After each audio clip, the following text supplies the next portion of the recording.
Bismillahirrahmanirrahim. Assalamualaikum warahmatullahi wabarakatuh.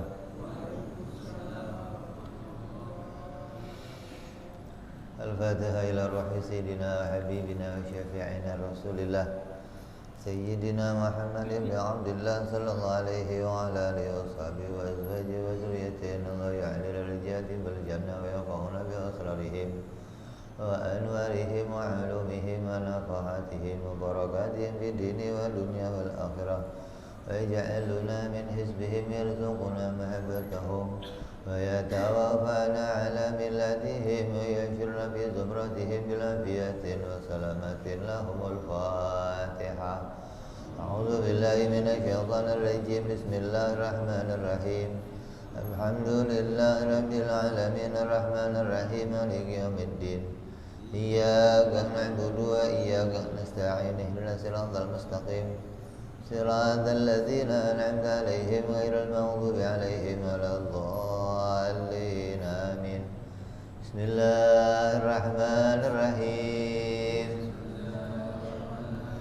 Nawaitu ta'alluma wa ta'lima wa tadhakkura wa tadhkira wa naf'a wal intifa'a wal ifadata wal istifadata wal hisa ala tamassuki bi kitabillahi sunnati rasulillah sallallahu alaihi wasallam wa du'a ilal huda wa dilalata alal khairi ibtigha'a mardatihi wa qurbihi wa thawabihi wa husnil khatimah ma'al lutfi wal afiyah wa salahil aqibah. Bismillahirrahmanirrahim. Alhamdulillahirabbil alamin. Wassalatu wassalamu ala asyrafil anbiya'i wal mursalin sayyidina wa habibina wa syafi'ina wa maulana Muhammadin sallallahu alaihi wa ala alihi wa sahbihi ajma'in. Amma ba'du. Qala musanniful kitab Habibul Imam Al-Habib Utsman bin Abdullah bin Aqil bin Yahya rahimahullah wa nafa'ana bihi wa bi ulumihi fid darain. Allahumma aftah qulubana futuhal arifin wa bi hikmatika wansur alaina bi rahmatika ya arhamar rahimin. Ila anqal. Masih membahas perkara-perkara sam'iyat, perkara yang kita dengar langsung dari Nabi Muhammad sallallahu alaihi wasallam dan harus kita imani. Yang lalu sudah kita bahas iman kepada para malaikat, kemudian iman kepada kitab-kitab suci yang Allah turunkan, kemudian iman kepada para nabi alaihi wassalatu. Kemudian kita akan bahas lagi iman kepada hari akhir. Apa itu hari akhir atau hari kiamat? Hari kiamat atau hari akhir dilihat dari kalimatnya adalah disebut hari kebangkitan, di mana semua manusia akan dibangkitkan dari dalam kuburnya. Serempak sedunia akan dibangkitkan dari dalam kuburnya. Ini disebut namanya hari kiamat atau hari kebangkitan. Ini termasuk perkara yang luar biasa. Nah, kalau kita nggak ngerti kepada perkara jaiz bagi Allah, bahwa Allah kuasa menjadikan sesuatu tanpa sebab, maka banyak orang menolak ini. Mana bisa jasad yang sudah hancur dibangkitkan? Mereka sebagian hanya menerima kebangkitan arwah, tidak menerima kebangkitan jasad. Karena jasad dianggap sudah hancur, sudah nggak bisa lagi dikembalikan. Kalaupun mau kembali jasad itu, maka dia ya harus dari mulai kecil lagi, tumbuh gede. Nggak mungkin tulang belulang tumbuh jadi ini. Bagi sebagian orang-orang yang enggak mengenal sifat kuasa bagi Allah Subhanahu wa ta'ala. Allah Maha Kuasa menjadikan segala sesuatu tanpa alat, tanpa bantuan, tanpa dengan perantara. Maka Allah mampu menjadikan tulang-tulang menjadi kembali manusia. Ini yang harus kita imani dari hari akhir. Terus setelah dibangkitkan, manusia akan bangkit dalam keadaan yang berbeda-beda. Di dunia kita lahir dalam keadaan yang sama. Artinya lahir dalam keadaan ya seperti manusia, mata, hidung, kaki, kepala, komplit. Semua lahirnya begitu. Tapi manusia nanti ketika dibangkitkan akan bangkit dalam keadaan yang berbeda-beda. Ada yang bangkit dalam keadaan badannya manusia, kepalanya hewan. Ada yang bangkit dalam keadaan seperti kera. Ada yang bangkit seperti babi. Ada yang bangkit seperti orang-orang yang kena kerasukan. Ada yang bangkit berbadan bau. Ada yang bangkit dengan keadaan lidah menjulur. Bangkit dengan keadaan dosanya masing-masing. Allah tampakkan keadaan dirinya sebagaimana amal yang diperbuat di dunia, hingga mereka bangkit dalam keadaan tidak sama. Maka orang akan bisa mengenali, oh ini dulunya orang ahli begini, oh ini orang dulunya ahli begini, ini orang dulunya. Masing-masing akan diperlihatkan kepada Allah bagaimana amal-amal mereka dituai, diterima, atau mereka harus bertanggungjawabkan nanti di akhirat. Lalu setelah digiring semuanya, dibangunkan, maka semuanya akan digiring ke padang mahsyar, ke tanah lapang, tanah pengganti, yaitu disebut tempat di mana manusia dikumpulkan. Manusia yang kumpul gak tanggung-tanggung, seluruh dunia, gak cuma manusia, bahkan jinnya dikumpulkan, para malaikat dikumpulkan. Dari sejak awalnya manusia sampai akhirnya manusia, gak terkecuali. Kalau kita bicara dunia ini, ketika malaikat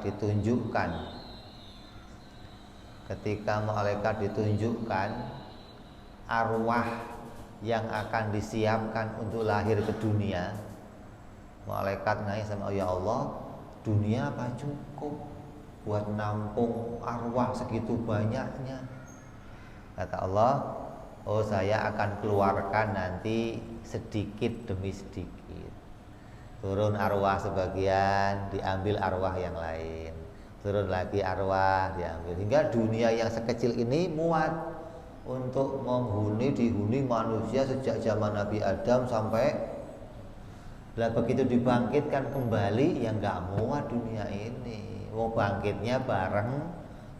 Maka dunia ini dihancurkan oleh Allah, diganti dengan tanah yang baru, langit yang baru, tempat yang baru. Dikatakan Darul Baydah, tempat yang putih, yang terbuat dari seperti perak tanahnya, yang matahari didekatkan. Ada yang mengatakan 1 mil jaraknya, ada yang mengatakan 1 jengkal jaraknya. Hingga semua manusia berada pada satu tempat. Lalu mereka digiring ke padang mahsyar untuk apa? Mereka digiring ke padang mahsyar untuk ditimbang amal perbuatannya. Amal-amal perbuatan mereka semua akan ditimbang di padang mahsyar. Amal siapa yang ditimbang? Ya orang kafir ya ditimbang, orang mukmin ya ditimbang. Sebagian berita begitu. Nah orang kafir ditimbang bagaimana? Ya orang kafir ditimbang kalau mereka berbuat baik, suka beramal, bantu tetangganya, bantu keluarganya, bantu orang-orang di jalan, ditulis sama malaikat dan jadi amal kebaikan. Dan akan ditampakkan amal itu nanti ditaruh di satu timbangan. Namun segede apapun amal yang dia punya, ketika sampingnya ditimbang dengan kafir, anjlok, nggak ada gunanya sama sekali. Hingga kebaikannya orang kafir, ada orang kafir nggak pernah minum arak, nggak pernah zina, nggak pernah riba, nggak pernah ini, nggak. Tiap hari apa sedekah, beramal baik, bantu orang, sedekah, amal baik, bantu orang. Surga nggak biaya tadi. Amalnya ditimbang begitu penuh, begitu diletakkan di sampingnya kafir, anjlok, nggak ada gunanya, nggak ada bandingannya. Beda dengan orang-orang mukmin. Maka orang-orang mukmin ada yang ketika ditimbang seperti dalam kitab Maulid dan ditimbang sepertiga dari mereka, sepertiga dari orang-orang mukmin itu nanti akan masuk surga tanpa hisab. Mudah-mudahan kita masuk surga yang duluan tanpa dihisab. Sebagian lagi ditimbang dengan keadaan dosa yang banyak dan Allah mengampuni mereka. Sebagian lagi ditimbang dengan dosa yang menggunung begitu banyak. Yang segunung itu dosanya bukan amalnya, coba. Segunung gede dosanya, ketika ditimbang mereka semua mengatakan, ya Allah, kami berserah diri kepada Engkau ya Allah. Kami minta pertolonganmu ya Allah. Maka Allah tolong mereka hanya dengan sebuah kalimat kecil. Apa? La ilaha illallah Muhammadur Rasulullah. Maka ditimbang. Maka yang tadinya gunung gede itu kalah dengan bacaan la ilaha illallah Muhammadur Rasulullah. Jadi masing-masing akan ditimbang amalnya. Siapa yang pertama kali ditimbang amalnya? Yang akan dipanggil untuk disidang nanti siapa? Para rasul. Yang ditimbang pertama dari mereka adalah para rasul, nanti akan dipanggil dan ditimbang. Berapa lama manusia menunggu di padang mahsyar? Dalam riwayat dikatakan manusia akan menunggu di padang mahsyar selama 1000 tahun. 1000 tahun ini ukuran dunia apa akhirat? Dikatakan 1 hari di akhirat sama kayak 1000 tahun di dunia. Nah kalau 1000 tahun akhirat, ya hitung aja. 1 hari di akhirat sama kayak 1000 tahun dunia. Lama, 1 hari itu lama. Lah kalau 1000 tahun akhirat berapa lama kita mau menghitungnya? Tinggal kali aja 1000 kali 1000. Di padang mahsyar manusia menunggu untuk disidang, untuk menunggu keputusan Allah. Saya akan dimasukkan neraka atau saya akan masuk surga. Semua menunggu. Dan Allah tidak memberikan keputusannya selama 1000 tahun. Maka manusia dalam keadaan luar biasa susahnya, luar biasa keadaan begitu yang berbahaya, artinya mencekamkan. Orang segitu banyak dalam keadaan nafsi, nggak ada yang bisa bantu yang lainnya. Yang lain minta bantuan, saya juga punya urusan, ente punya urusan, udah kita masing-masing aja. Yang emak nggak ngurusin anaknya, anak nggak ngurusin bapaknya, bapak nggak ngurusin adiknya, saudara dilupakan semua. Kenapa?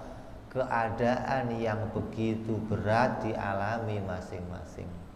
Kecuali orang-orang yang diistimewakan oleh Allah Subhanahu wa ta'ala. Padang mahsyar itu sama kayak halte. Apa? Jadi apa, tempat apa? Tempat menunggu. Nah, di halte itu macam-macam, ada yang VIP ya, ada yang pakai AC. Kan kalau ruang tunggu kereta eksekutif, ruang tunggunya apa? Pakai AC. Kalau ruang tunggu kereta Dayak, oh ya lu Dayak sana, mau yang ngerokok, mau yang pakai balsem, pakai kumpul jadi satu situ. Jadi para nabi, para wali-wali Allah siapkan tempat-tempat khusus yang Allah naungi. Nah, dikatakan tidak ada naungan di sana kecuali Allah yang bisa menaungi kita nanti. Maka kita berharap kita dinaungi oleh Allah di sana. Banyak orang yang beramal atap masjid, nanti di sana dinaungi dengan atap masjid tersebut. Orang yang beramal ini amalnya akan hadir menyaksikan dia. Orang yang amalnya ini semuanya akan hadir. Amal-amal itu akan membantunya, memberikan dia syafaat nanti di akhirat. 1000 tahun manusia dalam penantian dan tidak ada perintah, nggak ada keputusan, nggak ada larangan apapun dari Allah Subhanahu wa ta'ala. Dikatakan dalam sebuah hadis, Allah akan mendiamkan mereka selama 1000 tahun. Mendiamkan berarti Allah apa? Diam.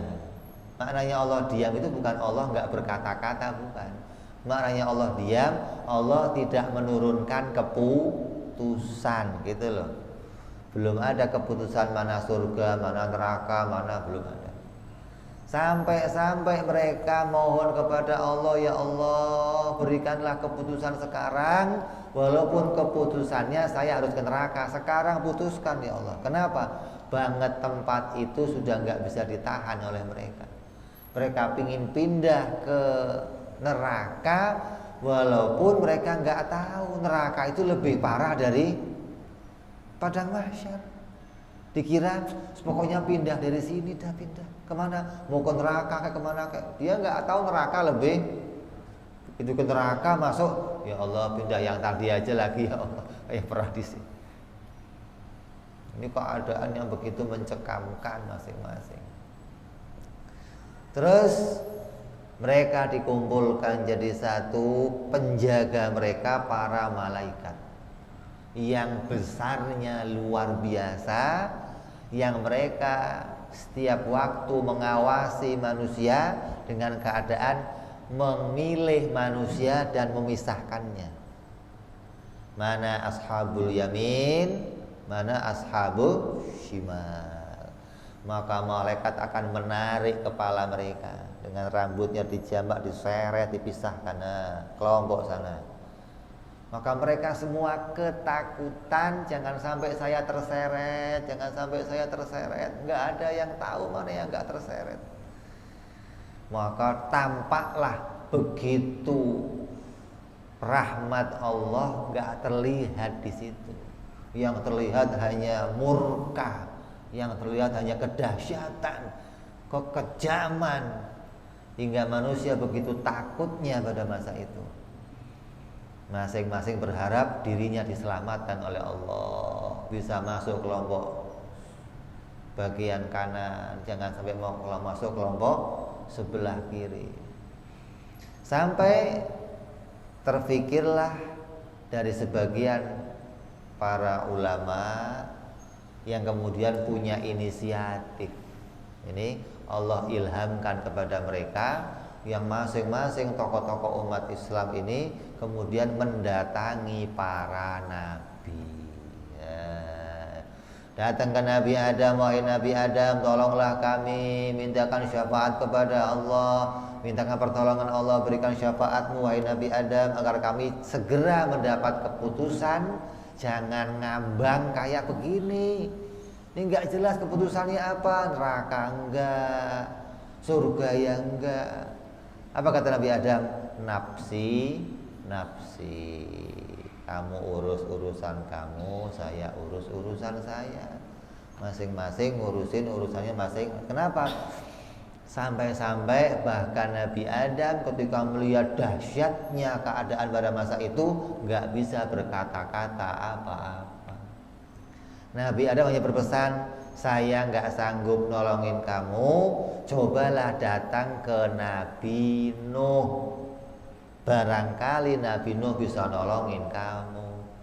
Maka rombongan semuanya pindah ke Nabi Nuh.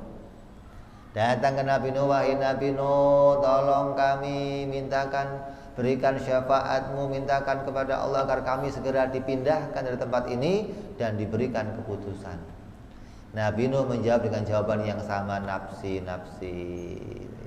Saya nggak bisa nolongin kamu punya urusan kamu sendiri, saya punya urusan sendiri. Kenapa? Begitu dahsyatnya masa itu hingga Nabi Nuh nggak bisa bicara apa-apa. Nabi Nuh berpesan, kalau kamu mau barangkali bisa kamu datanglah ke Nabi Ibrahim alaihissalam. Barangkali dia bisa kasih syafaat kepada kalian. Maka rombongan datang ke Nabi Ibrahim.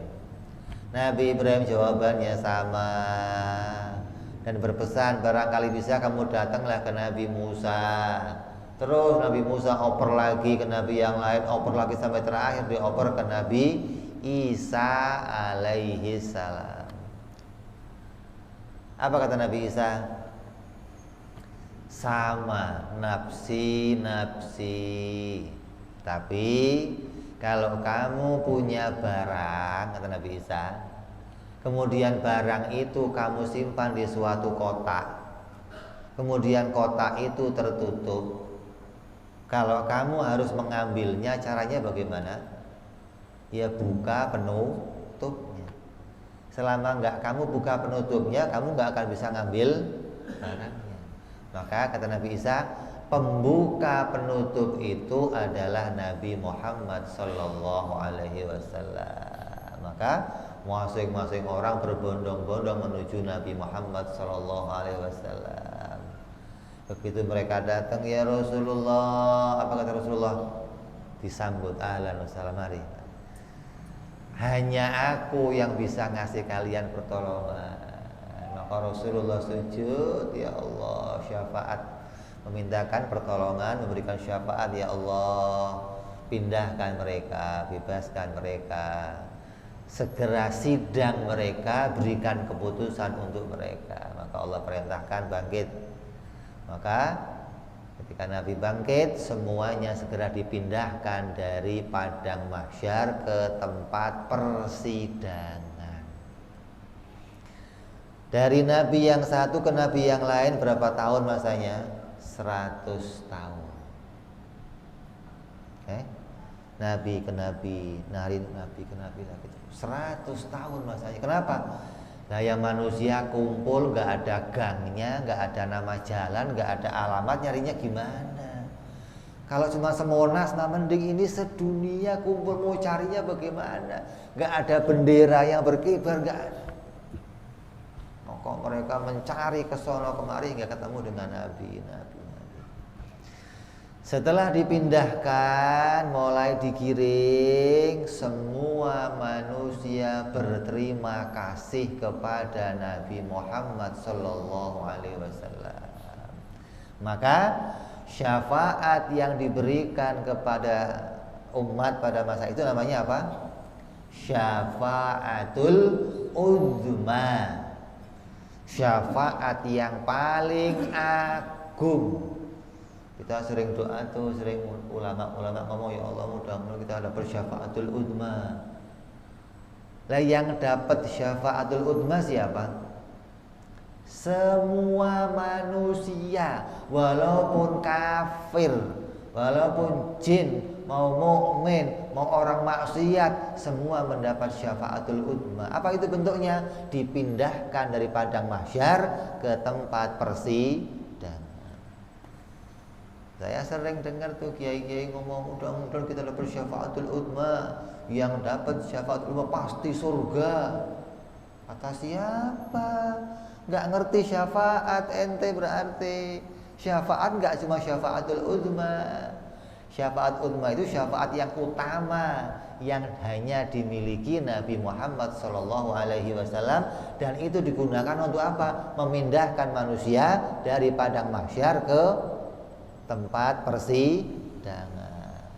Maka seluruh manusia memuji Nabi Muhammad sallallahu alaihi wasallam bilang terima kasih ya Rasulullah, terima kasih, kalau nggak ada engkau kami akan tetap di sini, kapan kami pindah kami nggak tahu ya Rasulullah, terima kasih ya Rasulullah. Terus semua manusia memuji-muji Nabi Muhammad. Itulah yang disebut pula maqamal mahmud. Kan ente tiap hari doa kalau pas azan, ya. Wab'adhul maqamal mahmud alladzi wa'adta.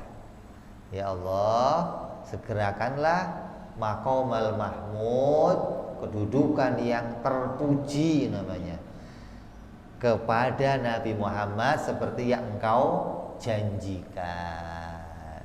Itulah namanya maqamal mahmud, di mana seluruh manusia memuji kepada Nabi Muhammad sallallahu alaihi wasallam.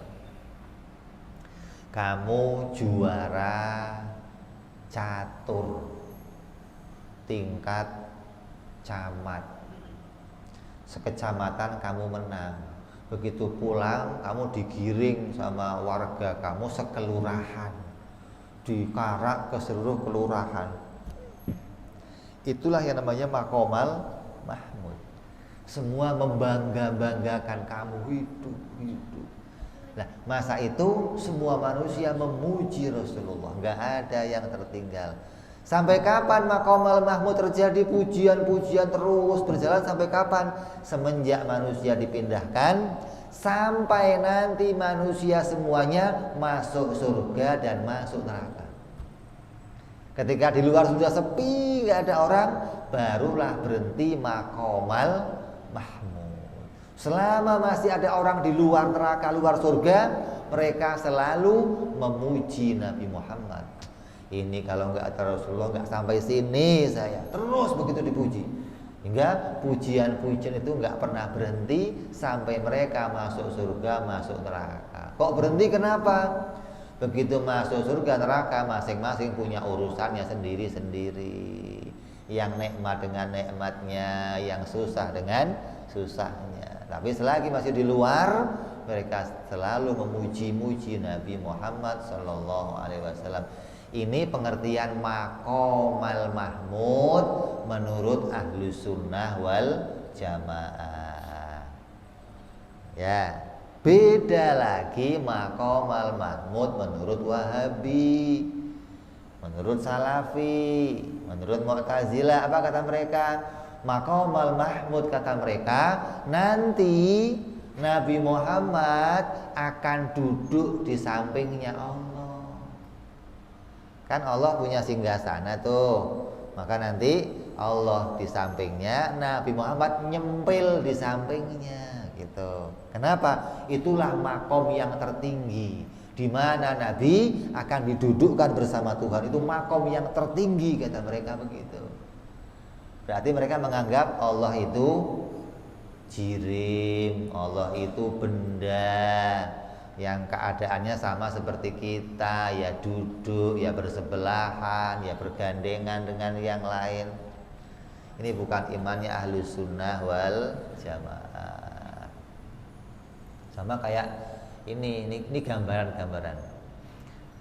Ada orang menang habis perlombaan di luar negeri, ya, mau SEA Games kayak, mau Asian Games, mau perang dunia, Piala Dunia.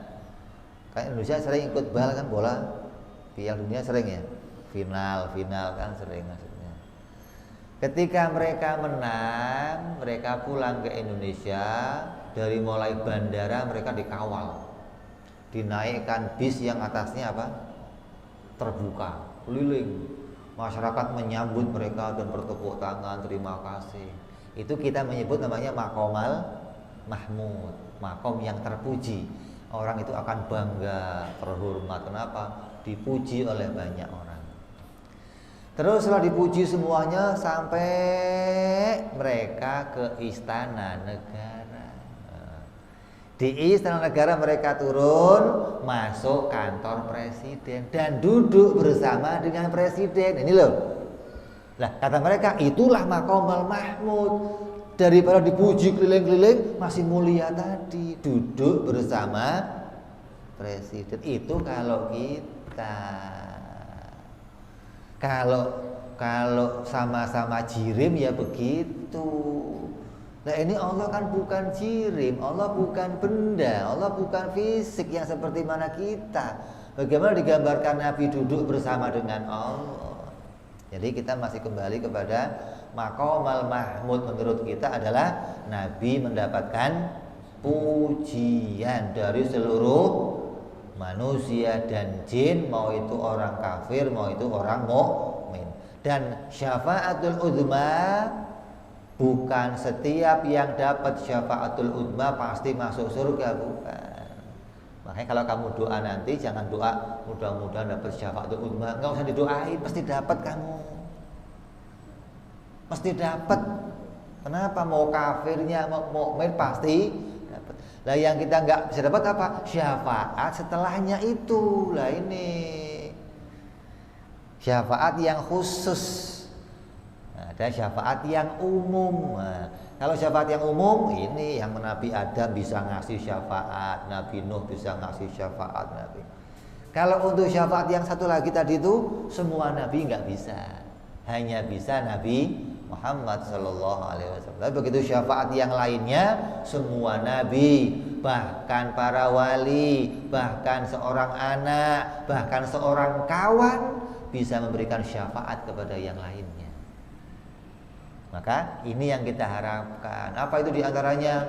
Syafaat yang isinya nanti manusia surganya rendah, minta sama Rasul, ya Rasulullah, bu ya saya naik, dinaikkan.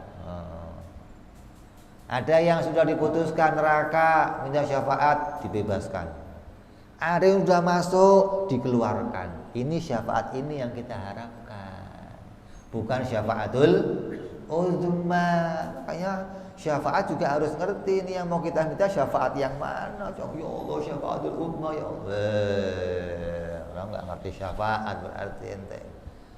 Ya, yang diminta jangan syafaatul uzma, tapi syafaat yang umum yang akan diberikan oleh banyak orang. Bahkan Nabi Muhammad, bahkan nabi-nabi yang lainnya semua memberikan syafaat. Terus mereka akan disidang. Yang pertama disidang siapa? Para nabi dan rasul. Maka dipanggil nabi.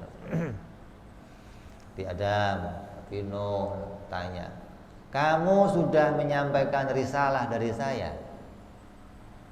Kamu kan saya kasih berita, saya kasih wahyu untuk disampaikan kepada manusia. Apa udah kamu sampaikan? Sudah ya Allah. Semua nabi jawab sudah ya Allah. Mana buktinya? Dipanggil umatnya masing-masing coba. Umat Nabi Nuh tanya, kamu kenal dia? Enggak kenal ya Allah. Kurang ajar enggak umatnya? Ini kaumnya Nabi Nuh nih. Ya. Katanya dia sudah menyampaikan berita sama kamu. Enggak ada ya Allah. Kalau saya dapat berita saya sudah iman ya Allah. Enggak pernah dianya. Kurang ajar. Ini kaumnya begitu lihat. Bukan umatnya, kaumnya. Kalau kaum kan orang-orang yang diajak dakwah. Tapi ada yang terima, ada yang enggak terima. Yang terima namanya umat. Kalau yang baru diajak namanya kaum.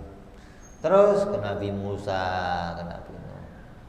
Maka Allah tanya, kalau kamu sudah menyampaikan, mana buktinya? Coba, buktinya mana coba? Apa kata para nabi? Buktinya adalah Nabi Muhammad Sallallahu Alaihi Wasallam. Lah kok aneh? Lah kamu hidupnya duluan, kok bisa buktinya belakangan? Kok aneh kamu ini? Orang kejadiannya duluan, buktinya malah ada pada Nabi Muhammad. Gimana ceritanya? Maka mereka menjawab bahwa tersambungnya agama sampai Nabi Muhammad menandakan saya telah menyampaikan tugas saya. Jadi nabi itu bersambung dari nabi yang satu ke nabi yang lain. Ketika Nabi Muhammad muncul, berarti sambungannya ada. Kalau nabi ini putus, nggak menyampaikan, maka nggak muncul nabi yang berikutnya. Karena nabi berikutnya muncul sampai Rasulullah muncul, itu tandanya mereka telah menyampaikan semua yang diperintahkan oleh Allah Subhanahu wa taala. Maka Rasulullah menjadi saksi atas dakwah tabligh yang dilakukan nabi-nabi yang terdahulu. Coba istimewanya Nabi kita Muhammad sallallahu alaihi wasallam menjadi saksi bahwa orang-orang terdahulu telah menyampaikan dakwahnya kepada manusia. Sampai sidang selesai, di sidang lagi yang lainnya. Siapa yang lagi berikutnya? Orang yang jihad fisabilillah. Pahala yang paling utama. Jihad, panggil semua jihad. Kumpulkan orang yang jihad di sidang. Kamu jihad, syahid, syahid ya Allah. Dulu harta yang saya kasih untuk apa? Saya belikan pedang ya Allah. Saya belikan kuda ya Allah. Saya belikan harta ya Allah ini. Saya belikan itu untuk apa? Untuk modalnya perang fisabilillah, perang ke jalanmu ya Allah, menegakkan agamamu ya Allah. Sebagian diterima oleh Allah, sebagian dikatakan kamu pembohong. Kamu jihad dengan hartaku, beli pedang, beli kuda, bukan untuk hanya memperjuangkan agamaku, tapi kamu juga cari nama besar. Kamu pengen disebut pahlawan, pengen disebut jagoan, pengen disebut orang-orang yang syahid. Rusak syahidnya dengan riya. Coba. Rusak syahidnya dengan riya. Hanya gara-gara pingin disebut pahlawan. Maka sebagian yang demikian, karena kamu telah tercapai tujuan kamu, semua manusia sudah manggil kamu pahlawan, berarti pahala kamu sudah aku berikan di dunia, sekarang tinggal masuk neraka. Syahid masuk neraka juga. Begitupun yang lainnya, para guru-guru, para agnia, para pedagang, ketika mereka disidang satu persatu, sebagian selamat, sebagian tercampur dengan riya, tercampur dengan amal-amal kotor, tercampur. Hingga sebagian orang ketika ditimbang, ketika amal perbuatannya, kebaikannya banyak, maka mereka disegerakan masuk surganya Allah Subhanahu wa taala. Adapun yang amal dosanya banyak, diapakan? Yang dosa timbangannya banyak, diapakan? Terserah Allah. Kalau Allah berkenan, maka akan diampuni dosa-dosanya dan dimasukkan surga. Kalau Allah nggak berkenan, maka akan dimasukkan neraka sesuai dosanya. Ketika dosanya sudah tuntas, maka akan dipindahkan baru ke tempat surganya Allah Subhanahu wa ta'ala. Jadi ini masa-masa di mana yang harus kita imani, satu kejadian demi kejadian yang akan kita alami nanti setelah hari kiamat. Itu semua harus kita imani. Kalau cerita kiamatnya satu kejadian, di dalam kejadian itu banyak rentetan yang harus kita ingat. Sampai kepada apa? Sampai pula kepada telaga Haud, telaganya Rasulullah Sallallahu Alaihi Wasallam, juga itu akan kita lewati nanti. Di mana manusia setelah dari padang mahsyar, katakan akan melewati itu. Ada yang mengatakan lagi, setelah manusia dibangkitkan akan lewat telaganya Rasulullah. Kenapa? Karena manusia dibangkitkan semua dalam keadaan haus, maka mereka akan minum. Maka Allah siapkan telaganya Rasulullah Sallallahu Alaihi Wasallam. Maka akan dipanggillah orang-orang mukmin yang mereka mencintai Rasulullah, mencintai keluarganya Rasulullah, untuk mendekati telaga tersebut. Kenapa? Karena di sekeliling telaga itu yang akan menjaganya adalah keluarganya Rasulullah Shallallahu Alaihi Wasallam. Maka akan dipanggil, bulan kamu dulu sana, sini. Dulu kamu, sini. Maka masing-masing akan dipanggil. Yang nggak terpanggil ya lewat aja, mereka nggak ngelihat, mereka nggak tahu, mereka nggak bisa mendekat. Yang terpanggil bagaimana? Setelah mereka minum, mereka bisa minum dengan keadaan merasakan seluruh rasanya di buah-buahan di surga, dengan rasa minuman yang begitu indah. Dan setelah mereka minum, tidak lagi kehausan untuk selama-lamanya. Hingga andai pun mereka dimasukkan neraka oleh Allah, mereka tidak akan kehausan di dalam neraka berkat telaganya Rasulullah Sallallahu Alaihi Wasallam. Ini keadaan yang akan terjadi satu persatu setelah hari kebangkitan. Kita masuk Isya, kita dengarkan azan Isya sebentar.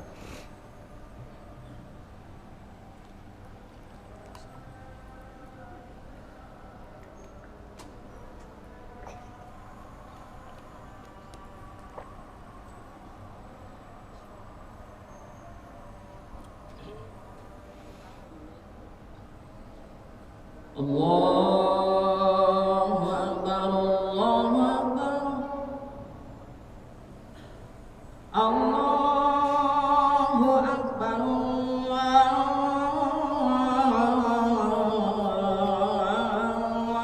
Allahu Akbar. Asyhadu an la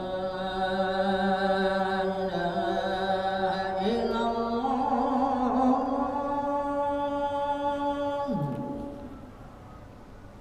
Asyhadu an la ilaha illallah.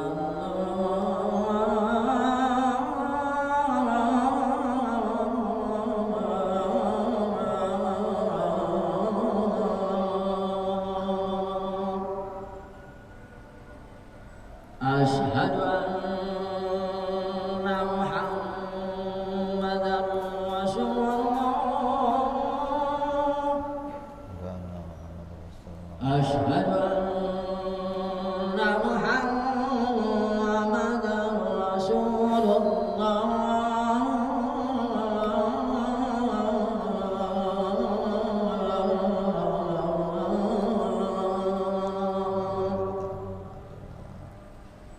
Hayya 'alas shalah.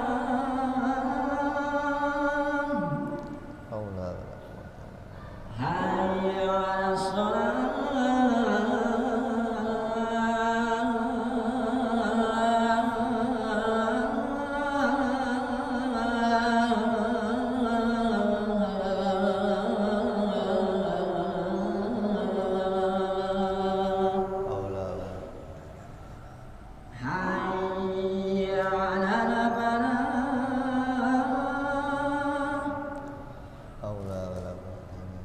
Hayya 'alal falah.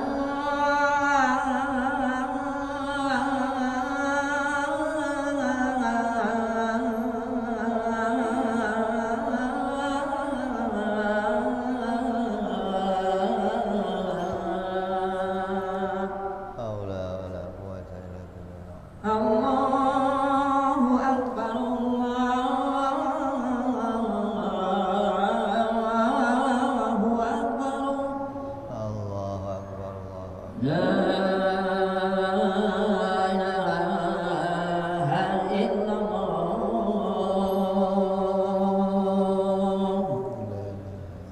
Muhammad Rasulullah Sallallahu Alaihi Wasallam. Allahumma rabba hadhihi al-da'wati tamma salatil qa'imati sayyidina Muhammadil wasilata wal fadilah wa isyarafa wa darajatal aliyatar rafi'ah wa badhul maqamal mahmud alladhi wa'adda ya arhamar rahimin. Rabbi ighfirli wa li walidayya, Rabbi ighfirli wa li walidayya, Rabbi ighfirli wa li walidayya ya Allah. Rabbi ighfir li wa liwalidayya Rabbi ighfir li wa liwalidayya warhamhuma kama rabbayana shaghira. Allahumma barik lana wa fi auladina wahfadhum wa la tadurruhum warzuqna birrahum wa fiqhum li ta'atik. Allahumma barik lana wa lahum fil hal wal ma'al wal iyal bi jahi kabiril muta'al. Wa sallallahu ala sayyidina Muhammadin wa ala alihi wa sahbihi wa sallam walhamdulillahi rabbil alamin.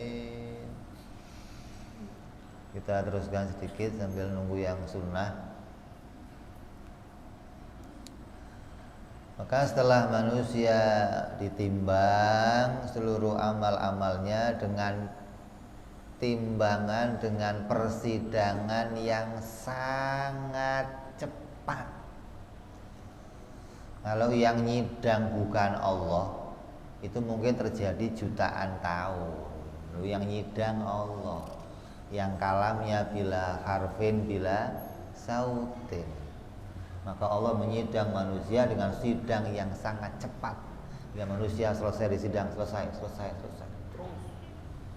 Maka setelah disidang manusia, mereka akan digiring ke sirat, jembatan. Maka siapa yang berhasil melewati jembatan sampai ke ujung, mereka akan masuk surga. Siapa yang enggak berhasil, mereka akan jatuh dan masuk ke dalam neraka. Karena di bawah jembatan itu langsung neraka jahanam. Tapi ingat, jembatan itu bukan lagi tempat ujian. Jangan dianggap ini ujian terakhir nih, melewati jembatan. Enggak ada, itu bukan ujian. Itu penampakan dari keberhasilan kita. Andai di persidangan kita menjadi orang yang berhasil dan baik, maka jembatan itu akan lebar dan kita akan lewat dengan cepat. Ada yang secepat buruk. Siapa ini? Para nabi. Ada yang secepat sinar, secepat kilat, ada yang secepat kuda yang berlari, secepat terus, masing-masing dengan kecepatan yang berbeda-beda. Sampai terakhir ada yang berjalan, sampai ada yang ngesot, hingga mereka mengatakan, ya Allah, kenapa engkau perlahan perjalananku ya Allah untuk sampai ke surga? Kata Allah, bukan aku yang memperlambat jalanmu, tapi dosamu yang memperlambat jalanmu. Begitu penuh dosanya hingga dia nggak bisa merangkak dengan cepat, pelan, satu langkah demi satu langkah dia terus. Yang nggak berhasil, dia akan jatuh ke bawah, dan bawahnya neraka jahanam. Neraka jahanam itu neraka khusus untuk orang beriman. Beda nih. Kalau orang kafir bagaimana? Orang kafir nggak lewat jembatan itu. Di pintu jembatan, pos pertama akan ditanya masalah iman. Ketika masalah imannya berhasil, dia tahu Allah, dia syahadat, ngakui Rasulullah, boleh dia lewat jembatan. Kalau enggak, lift. Apa kafirnya? Oh, munafik, lantai 7 ke bawah. Udah nggak pakai jembatan, enggak? Langsung lantai 7 ke bawah. Atasnya lagi, lantai ke-6 Yahudi masuk. Atasnya lagi, terus sampai yang paling atas sendiri, yang di bawah jembatan itu namanya neraka jahanam. Neraka untuk orang-orang yang beriman. Kenapa? Di neraka itulah nanti manusia akan dicuci dosanya dan akan diangkat kembali untuk lewat jembatan untuk melanjutkan menuju surganya Allah Subhanahu wa ta'ala. Pos kedua apa isinya? Pertanyaan bab sholat. Kalau sholatnya kacau, sholatnya berantakan, sholatnya nggak jelas, sampai dikatakan apa? Wailul lil musallin, maka dia masuk, dicuci dosa-dosa masalah sholat, selesai, naik lagi lewat. Pos berikutnya zakat, zakatnya rusak, hancur, masuk lagi. Selesai urusan zakatnya, naik lagi lewat jembatan. Pos berikutnya lagi bab puasa, puasanya kacau, masuk lagi. Selesai di sisi masalah puasanya, naik lagi terus lewat jembatan. Terus terakhir bab haji. Kalau ente mending namanya ringan, nggak ada urusan haji, nggak disidang, nggak melarat ini ngapain ngurusin haji? Yang kaya tuh bingung ngurusin haji. Ente mah aman, tenang aja lah. Haji bro, gua nggak bagian lewat. Yang kebagian urusan haji. Terakhir nanti akan ada sidang masalah toharoh, bersuci. Siapa yang kencingnya nggak cebok, siapa yang kencingnya nggak jelas, kencingnya rusak, ceboknya rusak, nah, semuanya akan diakhir. Masuk neraka, naik lagi, selesai semuanya, baru dia akan lurus masuk surganya Allah Subhanahu wa ta'ala. Siapa manusia yang paling sibuk nanti pada hari kiamat? Manusia yang paling sibuk nanti hari kiamat, Nabi kita Muhammad sallallahu alaihi wasallam. Apa kata beliau? Saya nggak mau masuk kalau umat saya belum masuk ya Rasul. Nabi begitu cintanya sama kita, sampai Nabi menunggu di pintu surga. Kalau ada umatnya yang masuk, dia akan turun ke neraka. Ya Allah, angkat dia, ya Allah, maafkan dia. Naik. Turun lagi Nabi, turun lagi terus begitu. Manusia paling sibuk di akhir nanti Nabi kita Muhammad SAW. Makanya kalau kita sejak sekarang nggak pernah berurusan sama Rasulullah, nggak pernah bersolawat, nggak pernah mengingat, nggak pernah, bagaimana kita mau diingat Rasulullah nanti di akhirat?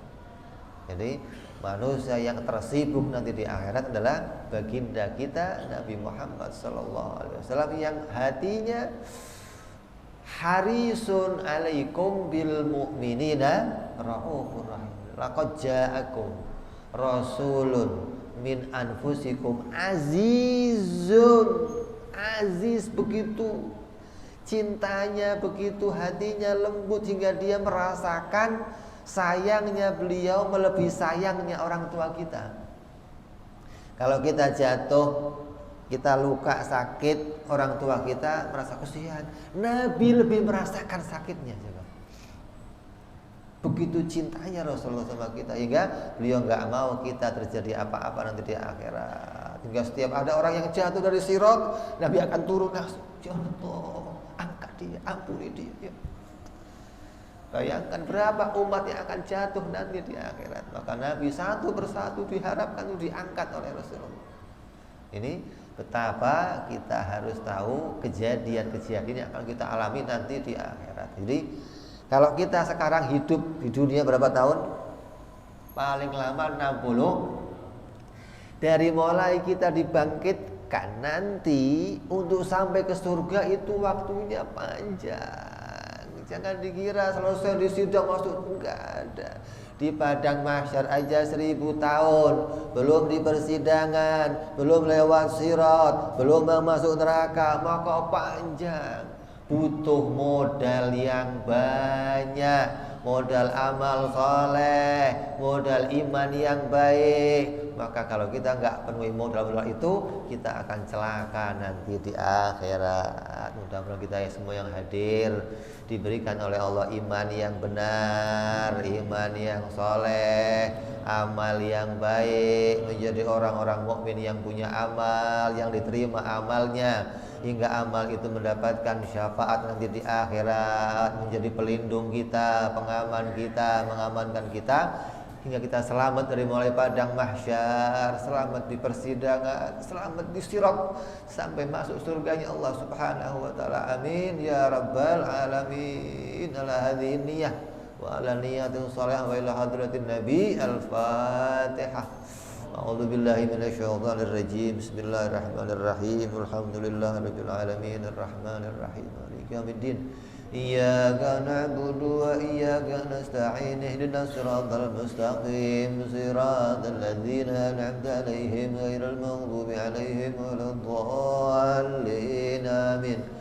Ya Rabbana i'tarafna bi anana i'tarafna أسرافنا على لظى أشرافنا فتب علينا توبة تغسل كل حوبة واستر لنا عوراتي وآمن روآتي واغفر لوالدينا ربي ومولودنا والأهل والإخوان وسائر الحلان وكل ذي محبة أو جيرة أو صحبة والمسلمين أجمعين ربي اسمع فضلا وجودا منا لا باكتساب منا بالمصطفى رسولي نضى بكل سولي صلى وسلم ربي عليه عند الحب وآله وصحبه عدد ضعف صحبي والحمد للإله في البدء والتناهي سبحان ربك رب العزة عما يصفون سلام على المرسلين والحمد لله رب العالمين. Assalamualaikum warahmatullahi wabarakatuh.